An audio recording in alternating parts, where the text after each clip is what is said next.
Hi Chapheads. You know what? Yesterday I was watching Farscape and it reminded me of a game. What game, you ask? That's 3 very small stones.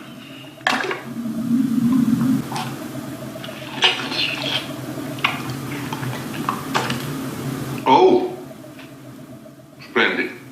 No, Grinchlick, not splendid. Splendor.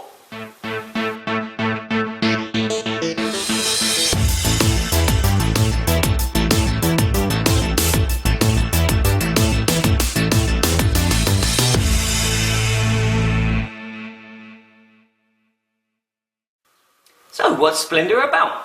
Well, in Splendor, you take on the role of a rich merchant in the Renaissance. You will be using your resources to acquire mines, transportation methods and artisans who will follow you to turn gems into...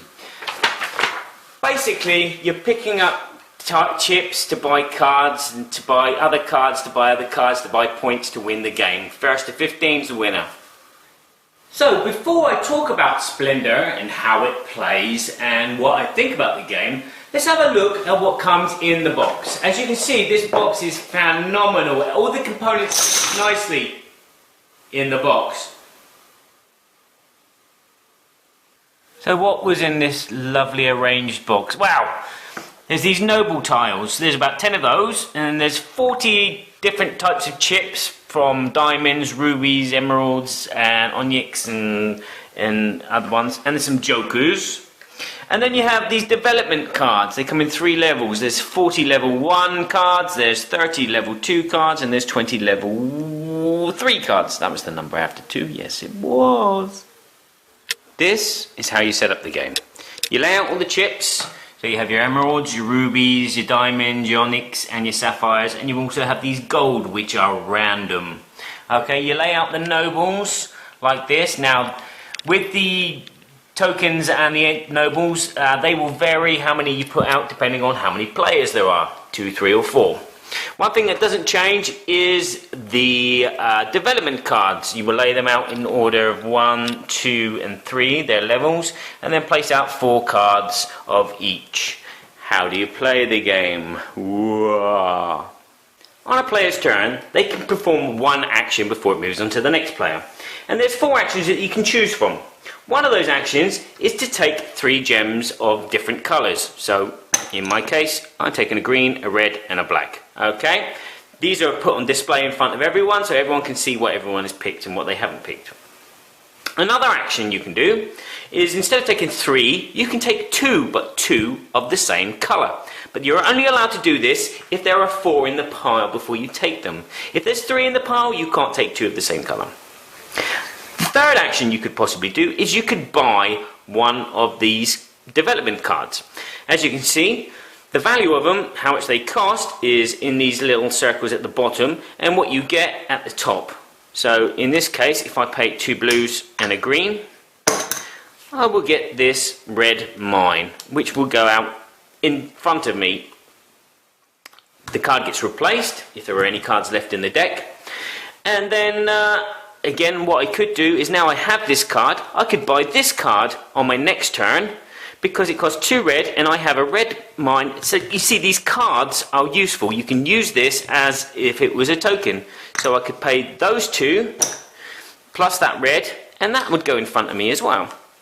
And as you can see, you just keep buying and buying, and the more that you buy, the less you have to take from the chips on the top.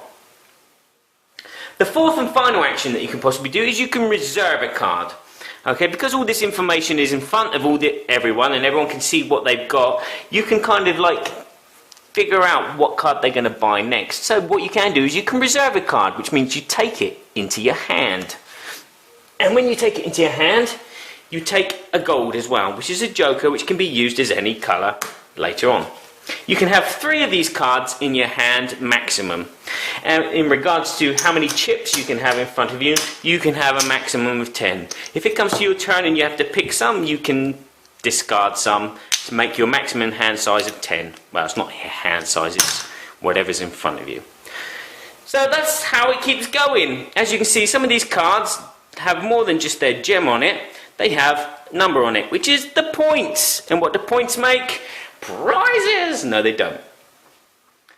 Another way to get points is to attract the attention of nobles. Now, how do you do this? Well, basically, these numbers on the cards represent the cards that you're actually buying. So, for this gentleman, I'd have to have 3 black cards, 3 red cards, and 3 white cards, and then he would go on my side and give me 3 points. So, in case of this gentleman here, I'd need 4 blues and 4 greens, and those 3 points are mine. So the game will keep going and going round, and you'll be building up a machine, getting more and more cards and more gems to buy more and more cards and more gems to get points. And when someone arrives having about 15 points worth of points in cards and in tiles, the game has come to an end. Now, not exactly. If you're the start player and you get 15 points, everyone else gets a turn until it comes back to you. So everyone has had the same amount of turns. Then you count your points and find out who is actually the winner. Highest score wins. Unless it's a draw. And then if it's a draw, it's the person with the least cards in front of them that wins. That's the one. You see that? I was reading that, and that was in Reglas. Is that Spaniel? Spain. There you go. Oh, what do I think of the game? Okay. I'm trying to think of a way to do this kind of. What's the easiest way? I'll explain. I'll show you. Come with me. Let's pretend this slice of toast is the mechanics of Splendor. There you go, the toast. It's solid, it's familiar, you could probably eat it every day and enjoy it. And let's say that this beurre de cacahuète is the peanut butter, is the quality of components of Splendor. The peanut butter is thick, chunky, you can feel that it's good quality by the way that you spread it on. And let's just say that this imitation Nutella is the artwork of Splendor. The chocolate Nutella is just gorgeous. It's beautiful. It's the polish on top of everything that you eat in your life. Oh, it's just magnificent. Who doesn't like chocolate? And who doesn't like chocolate cake? And finally, the Marmite represents the theme of Splendor. Very hard to get here, you know that? And finally, the Marmite. It's a bizarre taste, and it's kind of like spread a bit too thinly, and it's not really there, is it? Not with all that chocolate and peanut butter. I've hidden it. It's all gone.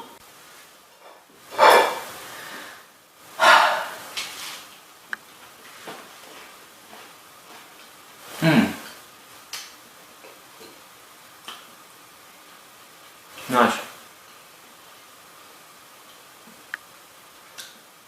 I prefer chocolate cake. So you're probably saying to yourself, Barry, what are you trying to say? I'm saying that the theme is n'importe quoi. It's nothing. It's really annoying. It is like Marmite. You either love it or you hate it, and I hate it. The game is just a mechanic.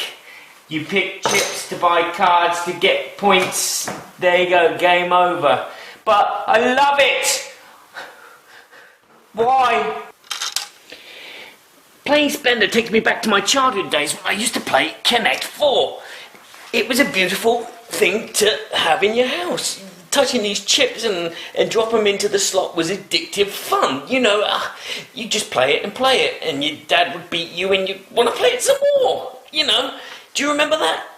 Is it just me? But that's what I feel is going to happen with Splendor. Splendor is just going to die one day because it's just a mechanic. It's just nice pieces and there's nothing to it. And other games will come along and they will replace it because they will have the same mechanic but they will do something better. besides all my moaning and nagging, the game is a very good game. It scales well between 2 and 4 players. There is quite a lot of strategy here because you can see what other people have required and taken, and you look at the cards on display and you think, well, maybe they're going to go after that one, so maybe I should reserve it, or maybe I should buy it because I've got it.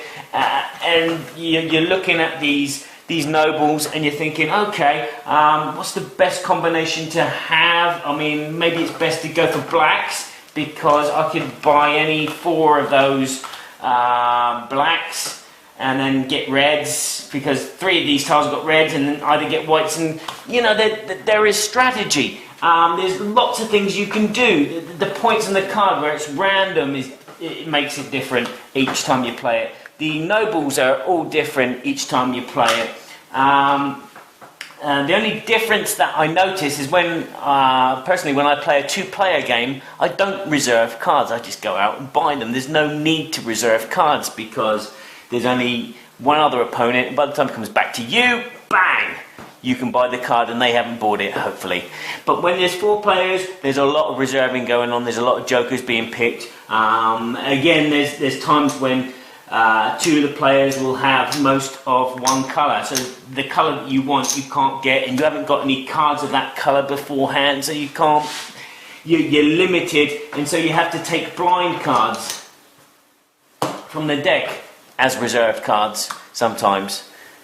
So apart from the game being addictable, fun and easy to learn and easy to teach and easy to play and infinitely replayable and addictive as hell, there's so many other good things about it. The card quality is lovely, the artwork is beautiful, not relevant to the game at all.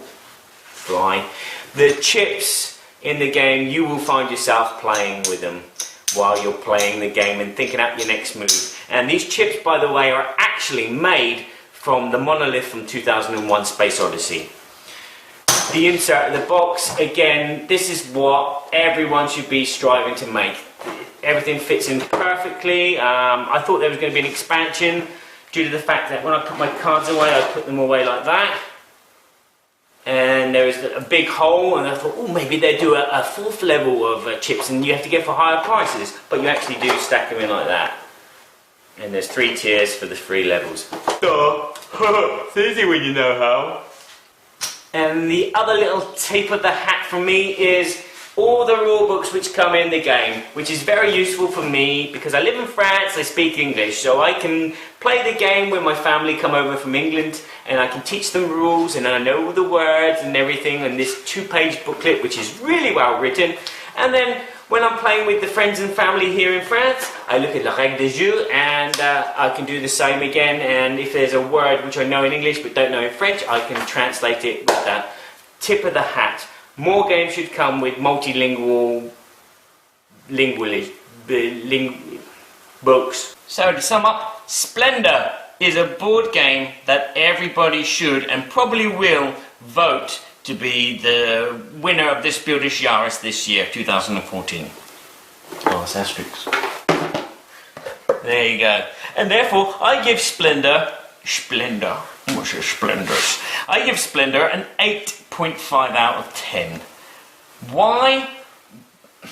Because it's missing that theme. If it had a good theme, that would knock it up to 10 easily. But the game is addictable, fun, easy, blah blah blah. You've heard me say it over and over again. The last thing I will say is what would make this even better, apart from the theme, is if the chips actually had hologram pictures on them. Wouldn't that be splendid?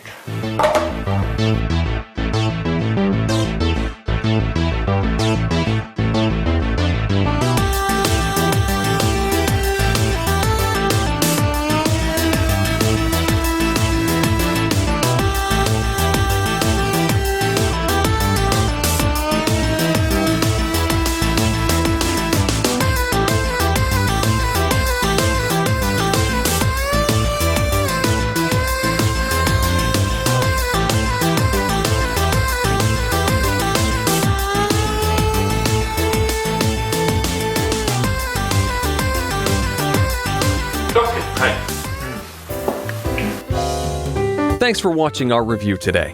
For more information about board games, as well as the #1 board game audio podcast, check out Dicetower.com for reviews, interviews, and more. I'm Eric Summerer, and you've been watching The Dice Tower.